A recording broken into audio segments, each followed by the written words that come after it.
గణేశాయ నమః, గాయత్రీదేవ్యై నమః. ముందుగా ప్రేక్షక వీక్షణ మహాశీలందరికీ కూడా నమస్కారం. చాణక్యుడు చదువుకోని మనిషి గురించి చాలా కఠినంగా మాట్లాడతాడు. అది ఎందుకు అలా మాట్లాడాడో, అలాగే ఎంత కష్టాల్లో ఉన్న మనిషి అయినా సరే వాళ్ళకి సుఖాన్ని ఇచ్చేటటువంటి ఒక మూడు ఉంటాయి. ఆ మూడు ఏమిటో, కొన్ని అనుభవాలని జీవితంలో ఒక్కసారైనా మనిషి తెలుసుకోవాలి. కొన్ని అనుభవాలు మనిషికి కలుగుతాయి. ఆ అనుభవాలు ఏమిటి? అలాగే తపస్సు, చదువు, అలాగే గానం అంటే పాటలు పాడడం, ప్రయాణం, యుద్ధం, ఈ 5 విషయాల గురించి చాణక్యుడు ఎలా చేయాలో, వాటిలో తీసుకునే జాగ్రత్త ఏమిటో చాలా అద్భుతమైన విషయాలు చెప్పాడు. ఆ విషయాన్ని ఇప్పుడు మనం తెలుసుకునే ప్రయత్నం చేద్దాం. కింతయా క్రియతే ధేన్వా యానద్రోగ్ద్రీ నగర్భిణి కోర్ధపుత్రేణ జాతేన యోన విద్వాన్ న భక్తిమాన్. అంటే దీని అర్థం ఏంటి అంటే కనుక, పాలు ఇవ్వలేదు అని చెప్పేసి ఆ ఆవుతో మనకి పనే ఉంది అనేటటువంటి ఆలోచన చాలామందికి ఉంటుంది. అలాగే విద్వాంసులు కానీ, అంటే చదువుకోనటువంటి విద్యార్థులు ఉన్నారనుకోండి, వాళ్ళ వల్ల పనే ఉంది అని మన సమాజం అనుకుంటూ ఉంటుందిట. అంటే ఆవులు ఉన్నాయనుకోండి, ఒట్టిపోతూ ఉంటాయి. ఒట్టిపోయిన తర్వాత ఆవు వల్ల ఏం ప్రయోజనం ఉండదు. దానికి సరిగ్గా అన్నం పెట్టరు, తిండి పెట్టరు, సరిగ్గా దానికి దానా పెట్టరు. పాలు ఇచ్చేదానికే శుభ్రంగా కడుపు నిండా అన్నం పెడతారు, పచ్చగడ్డి పెడతారు, దానా పెడతారు. అంటే పాలు ఇవ్వలేనటువంటి ఒక ఆవు ఎలాగైతే ఈ యొక్క యజమానికి ఉపయోగం లేదో, చదువుకోనటువంటి పిల్లాడు కూడా తల్లిదండ్రులకు అలాగే ప్రయోజనం లేరు. వాళ్ళకి తిండి పెట్టడం వల్ల ప్రయోజనం లేదు అని చెప్పేసి అంత కఠినంగా చెప్పాడు. చూడండి, అంటే ఈ విషయాలు ఎందుకు చెప్తాడు ఇలా కఠినంగా అంటే కనుక, చాణక్యుడు ఒకే ఒక్క విషయం, పిల్లలకి చదువు యొక్క గొప్పతనం తెలియాలి. చదువుకోపోవడం అనేటటువంటిది ఒక పెద్ద చెడ్డ అలవాటు, లేదా చదువుకోపోవడం అనేటటువంటిది ఒక దురదృష్టం. చాలామంది సాధారణంగా భగవంతుడు అందరి యొక్క బుర్రకి ఒకే రకమైనటువంటి టాలెంట్ని ఇచ్చాడు, ఐక్యూ లెవెల్ని ఇచ్చాడు. అయితే అందరి మేధస్సులోనూ అందరి యొక్క బ్రెయిన్లోనూ కూడా జ్ఞాపకశక్తి కానీ, లేదా చదివే గుణం కానీ, గుర్తుపెట్టుకోవడం కానీ, ఇవన్నీ కూడా సమానంగానే ఉంటాయి. అయితే జీన్స్ ప్రభావం ప్రకారంగా కొంచెం దాంట్లో అంటే కొంచెం మార్పులు ఉంటాయి. కానీ ప్రతి మనిషి కూడా చదవాలి అనుకుంటే, గుర్తుపెట్టుకోవాలనుకుంటే చదవగలడు, గుర్తుపెట్టుకోగలడు, ఎదగలడు. తప్ప తారతమ్యాలు ఎక్కడ కూడా శారీరక అవయవాలు అయితే లేవు. కానీ పిల్లలు ఏం చేస్తూ ఉంటారు అంటే కనుక, బద్ధకంతో లేదా తల్లిదండ్రులు ఇచ్చే గారాభం వల్ల, దీనివల్ల చదువు సరిగ్గా చదువుకోక పాడవుతూ ఉంటారు, దుష్ట స్నేహాలు పడుతూ ఉంటారు, ఆటల మీద ఎక్కువగా శ్రద్ధ పెడుతూ ఉంటారు. సెల్ ఫోన్ వ్యామోహాలు ఈ మధ్యకాలంలో బాగా పెరిగిపోతున్నాయి. కాబట్టి ఇలాంటి వాళ్ళ గురించి ఏం చెప్తున్నాడంటే చాణక్యుడు, చదువు ఎంత ముఖ్యమో చెబుతూ, ఎలాగైతే పాలు ఇవ్వనటువంటి ఒక ఆవు ఎలాగైతే యజమానికి ఉపయోగం లేదు, చదువుకోని వాడు కూడా తల్లిదండ్రులకు ఎలాగ ఉపయోగం లేదురా బాబు, చదువుకోవాలరా అని చెప్తున్నాడు ఇక్కడ. అదే విషయం. అలాగే సంసారతాపదగ్ధానాం త్రయోవిశ్రాంతి హేతవ అపత్యంచ కలత్రంచ సతాం సంగతి రేవచ. అంటే దీని అర్థం ఏంటి అంటే కనుక, సంసారతాపంతో బాధపడేటటువంటి వారికి ఉపశమనాలు ఇచ్చేవి కొన్ని ఉన్నాయి. సాధారణంగా సంసారం అనేటటువంటి విపరీతమైనటువంటి తాపం. పెళ్లి చేసుకున్న తర్వాత బోళ్ళు బాధ్యతలు వస్తాయి, పిల్లల కన్నాక ఇంకా బాధ్యతలు వస్తాయి. పిల్లలు పెరిగే కొలది బాధ్యతలు పెరిగిపోతూ ఉంటాయి. వాళ్ళ గురించి బాగా చూడాలి, చదివించాలి, లేకపోతే పెళ్ళిళ్ళు చేయాలి, లేకపోతే వాళ్ళ గురించి ఎక్కువగా ఆస్తులు పోగు చేయాలి, వాళ్ళు ఏదైనా సమస్యలు ఎదుర్కొంటే బయటికి తీసుకురావాలి, స్కూళ్ళలో ఏదైనా మార్కులు తక్కువ వస్తే మళ్ళీ బాధ్యత తీసుకోవాలి, సీట్లు రాకపోతే దాని గురించి రికమెండేషన్ చేసుకోవాలి. ఒకటి కాదు, నానా యాతన, నానా అవస్థ. వాళ్ళకి ఏదైనా ఆరోగ్యం బాగోకపోతే హాస్పిటల్ పడిగాపులు కాయాలి. వాళ్ళు ఏదైనా మళ్ళీ తినసారి పొరపాట్లు తప్పిదాలు చేసి ఇందులో చేతులు పెట్టినా కాళ్ళు పెట్టినా మళ్ళీ అక్కడి నుంచి వాళ్ళకి వైద్యం చేయించి తగ్గిదాకా అదో రకమైనటువంటి తాపత్రయం. ఇలా ఒకటి కాదు, సంసారం అంటే పెద్ద నరక యాతన ఇది. వాళ్ళ గురించి ఎప్పుడు సంపాదిస్తూనే ఉండాలి. ఎంత సంపాదించినా సంసారంలో తరగదు. కానీ అంత గౌరవిస్తారా తిరిగి మళ్ళీ పిల్లలు అంటే కనుక అంతలా ఉండదు. అయితే ఇంత సంసారంలో నలిగిపోయేటటువంటి యజమానికి, అంటే మగవాడికి ఊరటనిచ్చేవి కొన్ని ఉన్నాయి, ప్రశాంతతనిచ్చేవి కొన్ని ఉన్నాయి. ఏమిటా ప్రశాంతతనిచ్చేది అంటే కనుక, సత్సంతానము. అంటే ఒక తండ్రి నానాయాతన పడిపోయి ఇబ్బంది పడుతూ ఉండేవాడికి మంచి పిల్లలు పుడితే, ఇంటికి వచ్చిన వెంటనే నాన్నగారు రండి కాళ్ళు కొడుక్కోవడానికి, కాళ్ళు కడగని నీళ్ళు ఇచ్చి కాళ్ళు కొడుక్కోండి అని చెప్పి, నాన్నగారు మంచినీళ్ళు తాగుతారా అని చెప్పేసి ఒక గ్లాస్తో మంచినీళ్ళు ఇచ్చి, నాన్నగారు కూర్చున్న వెంటనే ఫ్యాన్ వేసి, నాన్నగారు కూర్చున్న వెంటనే ఏదైనా అవసరమైతే పట్టుకొచ్చి ఇచ్చి, రాత్రి ఏమైనా కొంచెం కాళ్ళు తొక్కమంటే తొక్కి నొక్కి, ఇలా ఏదైనా పట్టమంటే పట్టుకొచ్చి, కొంచెం ఇంటికి వచ్చినప్పుడు ఆలనా పాలనా చూసి బాగా చదువుకుంటూ, తండ్రికి ఇబ్బంది లేకుండా, అమ్మయ్య వీళ్ళు బాగానే చదువుకుంటున్నారు, వీళ్ళు కూడా నాకు లేదు అని మనశ్శాంతిగా తండ్రి తన పని తాను చేసుకునేటటువంటి రీతిలో పిల్లలు బిహేవ్ చేస్తే కనుక వాళ్ళని సత్సంతానము అంటారు. పెద్ద అయిన తర్వాత తండ్రి చెప్పిన పెళ్లి చేసుకుంటూ అలాగే తండ్రి చెప్పినటువంటి విధానంలో నడుస్తూ ఉన్నట్టయితే కనుక, అలా అని చెప్పేసి తండ్రులు ఏం బలవంతం చేసేసి ఇష్టం లేని పెళ్ళిళ్ళు చేయరు కదా, చేస్తే తప్పు కాదంటలేదు. మీరు ఎవరైనా ఇష్టపడినా కూడా తల్లిదండ్రులకు చెప్పి ఒప్పించుకోవాలి తప్ప వాళ్ళని బాధపెట్టి పెళ్ళిళ్ళు చేసేసుకోవడాలు, రకరకాల నిర్ణయాలు తీసేసుకుని ఏదేదో గొప్ప గొప్ప వాళ్ళు అయిపోవడానికి ఏదో రకరకాల పిచ్చి పిచ్చి పనులు చేసేయడాలు తల్లిదండ్రులు బాధపెట్టి చేయకూడదు.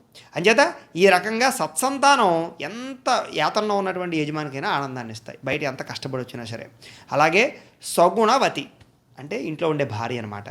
ఇంట్లో ఉండే భార్య గుణవంతురాలు అనుకోండి, చక్కగా భర్త కోసమే ఎదురు చూస్తూ, భర్తకు వచ్చిన వెంటనే చక్కగా మంచి రుచికరమైన అన్నాన్ని వండి పెట్టి, రుచికరమైన పదార్థాలు పెట్టి, కాస్త ఆలనా చూస్తూ, కాస్త ఏదైనా తలకి నూనె రాసో, లేకపోతే ఏదైనా తలకి నొప్పుగా ఉందంటే నొక్కో, లేకపోతే ఏదైనా ఇబ్బంది పడుతున్నారంటే కనుక కొంచెం సేద తీర్చో, ఏదైనా ఇబ్బందులు బాధలు ఉంటే కనుక ఇంట్లో ఉండేటటువంటి భార్య సుగుణవతి అయితే కనుక ఆ తాపము బయట ఉండేటటువంటి స్ట్రెస్సు తగ్గించి ప్రశాంతతనిచ్చేటటువంటి భార్య సుగుణవతి. అంటే మంచి పిల్లలు ఉండాలి, మంచి భార్య ఉండాలి. ఇంకా మూడోది ఏమిటి ఆనందాన్ని ఇచ్చేది, సంసారంలో ఉన్నవాడికి ఆనందాన్ని ఇచ్చేటటువంటి మూడోది ఏమిటంటే కనుక తత్సాంగత్యము. మంచి స్నేహితుడు ఉన్నాడండి, లేదా మంచి సద్గురువు ఉన్నాడండి, లేదా మంచి కాలనీలో మంచి మనుషులు ఉన్నారు. అందరూ కూడా సాధారణంగా ఆఫీస్ నుంచి వచ్చాక ఇంట్లోకి వెళ్తారు, పిల్లలు బాగా ఆదరిస్తారు, భార్య చగ్గేదో వండి పెడుతుంది, తర్వాత హాయిగా ప్రశాంతంగా బయటకు వచ్చి మంచి వాళ్ళ దగ్గర కూర్చున్నారనుకోండి, వాళ్ళు మంచి విషయాలు, ధర్మాలు, ఉపోద్ఘాతాలు, లేదా లోకంలో ఉండే మంచి విషయాలు చెప్తున్నారనుకోండి, లేదా మనం ఏదైనా నలిగిపోతున్నాం సమస్యతోటి, లేకపోతే ఏదో నిర్ణయం తీసుకోవడానికి ఇబ్బంది పడుతున్నాం, అప్పుడు మంచి సలహాలు ఇచ్చి ఇలా చేయవయ్యా అని చెప్పారనుకోండి, అదంతా కూడా సత్సాంగత్యము. అంటే మంచి వాళ్ళతోటి కలయిక. సడన్గా ఏదో పడిపోయాం, దెబ్బలు తగిలాయి, అండ్ ఇంటి ఇరుగు పొరుగు వాళ్ళు కావలసిన వాళ్ళు వచ్చి వెంటనే ఆటోలో ఎక్కించుకుని వైద్యం చేయించారు అంటే వీళ్ళందరూ సత్సాంగత్యము అవుతారు.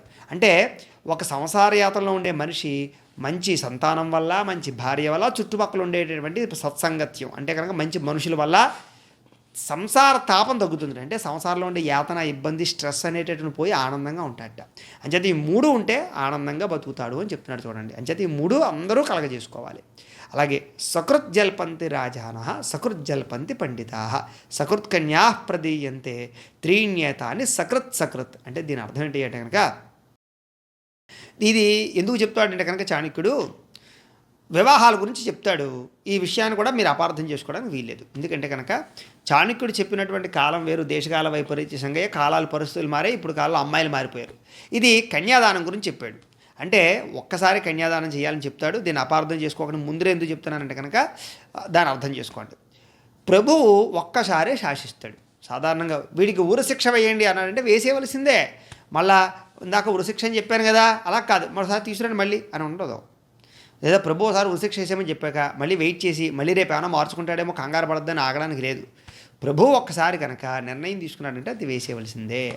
అలాగే విద్వాంసులు సారవంతమైనటువంటి మాట తప్ప అక్కలేని మాటలో చవాకులు పలకరు. విద్వాంసులు అంటే తెలివైన వాళ్ళు.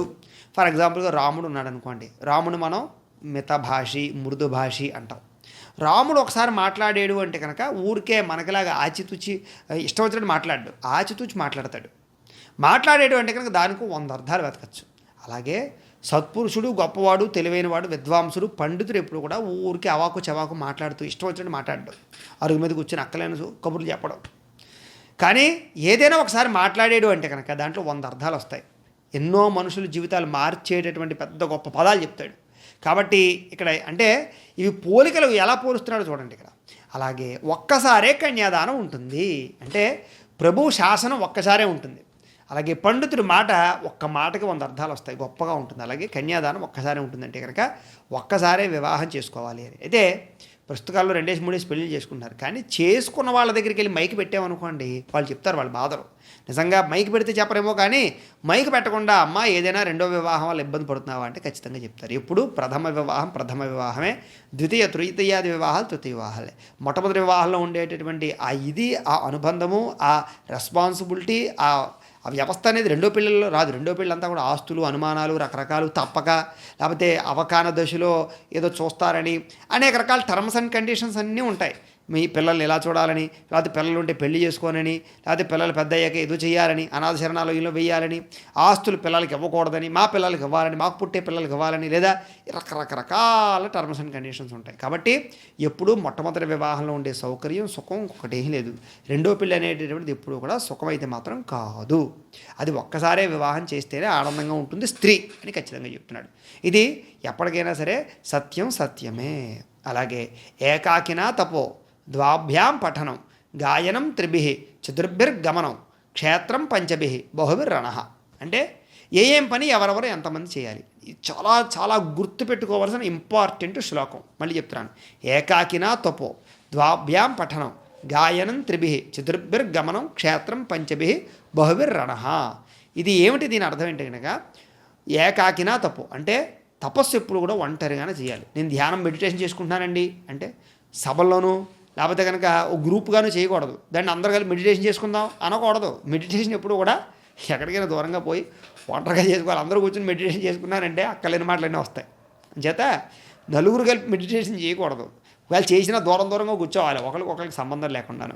చేత ఏకాకినా తపస్సు చేసినా లేకపోతే జపం చేసినా ఒక్కడు చేయాలి.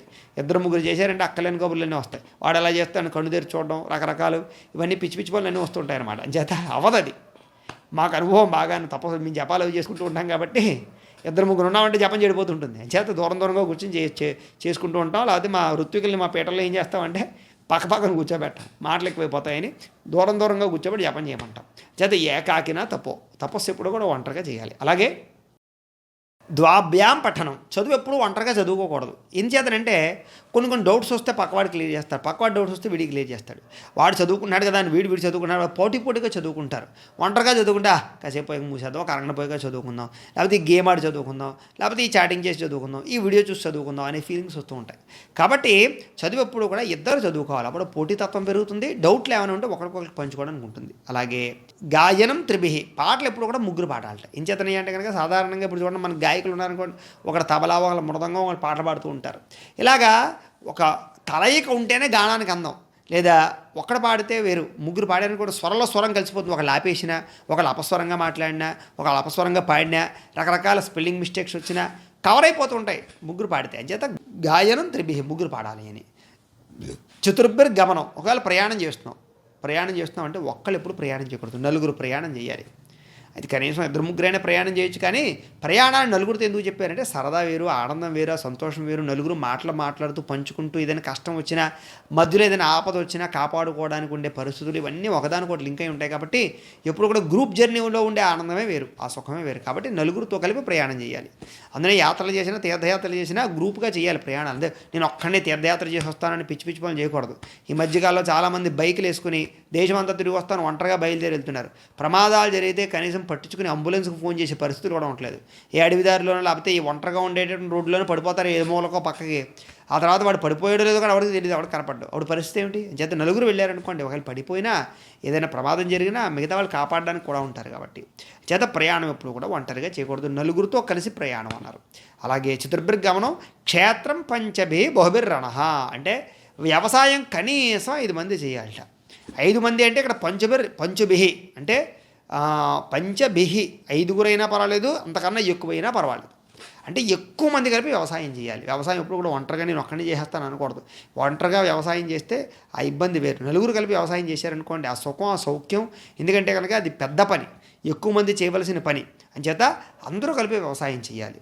అలాగే ఇప్పుడు యుద్ధం ఉందనుకోండి, రణహ ఉందనుకోండి, రణం అంటే యుద్ధం ఉందనుకోండి, యుద్ధం కూడా ఒక్కడ చేయకూడదు, అందరూ కలిపి యుద్ధం చేయాలి. అంచేత ఎక్కువ మంది కలిపి చేయవలసినటువంటి పనులు ఇవి. అంటే ఇప్పుడు దీన్ని బట్టి అర్థం చేసుకోవాల్సింది ఏంటి? జపం చేస్తే ఒక్కడే చేయాలి, చదువుకుంటే ఇద్దరు చదువుకోవాలి, పాటలు పాడేటప్పుడు ముగ్గురు, ప్రయాణం చేస్తే నలుగురు. అలాగే మామూలుగా పొలం కానీ వ్యవసాయం కానీ చేసేటప్పుడు కానీ లేదా యుద్ధాలు చేసేటప్పుడు కానీ ఎక్కువ మంది కలిపి చేయాలి అని మనకి చాణక్యుడు చెప్పాడు. ఇవన్నీ కూడా ఒక్కొక్కటి ఎంత గొప్ప విషయాలు అనుకున్నారు. ఇవన్నీ తెలుసుకోవాలి, ఇవన్నీ పిల్లలకి నేర్పాలి. జనరల్గా ఇలాంటి విషయాలు ఎక్కడ మన పుస్తకాల్లో చదవడానికి అవకాశాలు ఉండవు. కాబట్టి ఇవన్నీ ధర్మాలు, ఇవన్నీ ప్రత్యేకంగా మనం పిల్లలకి నేర్పాలంటే మనం తెలుసుకోవాలి. పిల్లలు ఖచ్చితంగా ఈ విషయాలు చూపించండి, నేర్పండి. దీనివల్ల వాళ్ళకి తెలియకుండా ఎంతో అద్భుతమైనటువంటి జ్ఞాన వస్తువు వాళ్ళ పిల్లలు కూడా అందించడానికి ఉంటాయి. కాబట్టి చాణక్యుడు చెప్పినటువంటి ప్రతి అక్షరం మన జీవితంలో చాలా ముఖ్యం అనే విషయాన్ని అర్థం చేసుకుని ఈ వీడియో నీకు చక్కగా నచ్చినట్లయితే లైక్ చేయండి, అందరికీ షేర్ చేయండి. ఇంకా ఎవరైనా ఛానల్ కనుక సబ్స్క్రైబ్ చేసుకోకుండా ఉన్నట్లయితే కనుక సబ్స్క్రైబ్ కూడా చేసుకోవాల్సిందిగా మనస్ఫూర్తిగా ఆశిస్తూ తదుపరి వీడియోలో ఇంకా అద్భుతమైన విషయాలు చెప్పాడు. ఆ విషయాలు మనం తెలుసుకునే ప్రయత్నం చేద్దాం. గోబ్రాహ్మణేభ్యః శుభమస్తు నిత్యం. లోకాః సమస్తాః సుఖినో భవంతు. స్వస్తి.